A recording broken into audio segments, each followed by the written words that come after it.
Mystical American Patriots Society, Smokestack's midweek transmission.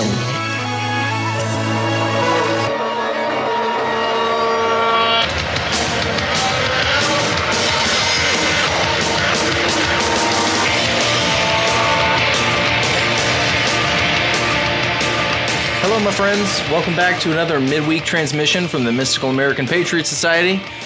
I won't do a lot of editorializing on this one, but I would like to draw your attention to a few clips that are following on from last week's midweek transmission. The first one's going to be Monica Palmer going into a little more detail about the threats and the abuse that she and her family were subjected to from the Michigan activists trying to push fraud in that state. So here's Monica Palmer from the recent state canvassing board meeting.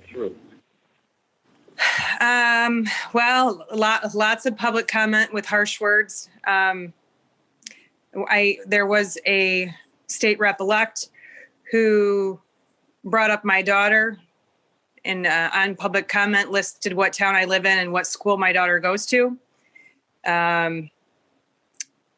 I have received text messages with graphic photos of naked dead women, and then a photo of my daughter letting me know that that's what's going to happen to my daughter, calling me a terrorist and saying that my entire family should be fearful for their lives.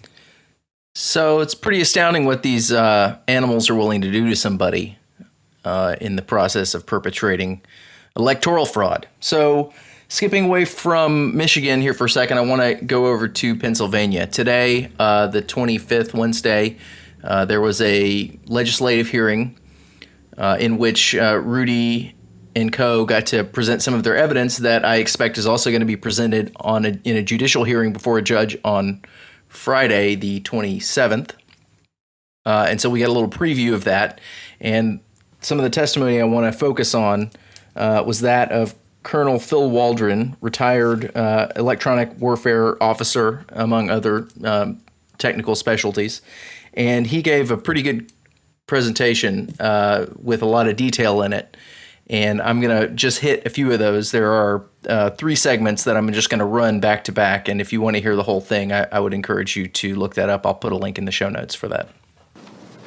Our experts and other academics believe that up to 1.2 million Pennsylvania votes could have been altered or fraudulent. This is what we discovered in the last 22 days. Really, only a detailed forensic analysis of the actual machines and software will truly show how many Pennsylvania citizens have had their civil rights violated. I want to share with you one chart. I believe it's in your package. So what our team has done is focused on the spike anomalies. And these are events where a numerical amount of votes are processed in a time period that's not feasible or mechanically possible under normal circumstances. I believe Greg Stenstrom mentioned earlier the processing of these ballots through machines. There's a manufacturer specified rate of speed that a number of ballots can be imaged and processed. These spike anomalies in this chart really show where for us to look forensically to actually determine what happened with these votes. Could you explain at the very beginning what that line means, Biden injection?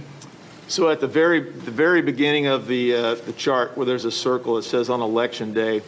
What that indicates is there is a spike in loaded votes, 337,000 plus or minus some votes that were added in there in one big batch. So that was an anomaly in the reporting. Normally you would expect to see a smooth curve going up, not any big spikes. That's kind of what Greg was talking about, the anomalies of loading and uploading those votes. So that big spike that occurs there is a prime indicator of fraudulent voting. And that's 604,000 votes in 90 minutes, is that right? Correct. This is 300 and 337 votes, 337,000 votes in that. In that period of time? Yes. And when you look at this entire curve with all these spikes, can you calculate how much of a vote that accounted for Biden and how much for Trump? Close to 600,000. I think our figures were about 570 some odd thousand that all those spikes represent over time. For Biden? Correct. And how much for Trump? I think it was a little over 3,200.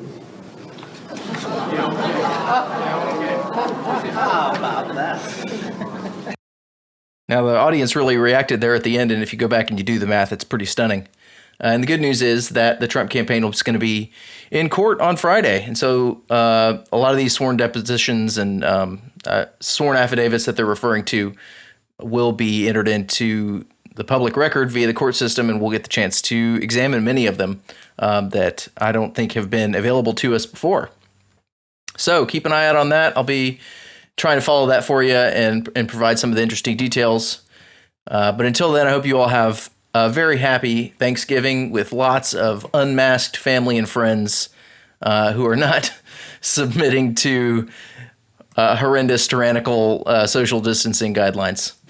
Have a good one, everybody. Rings of operators, lattice theory, shock waves, hydrodynamics, astrophysics, weather control, atomic energy, computer technology, and theory of automata.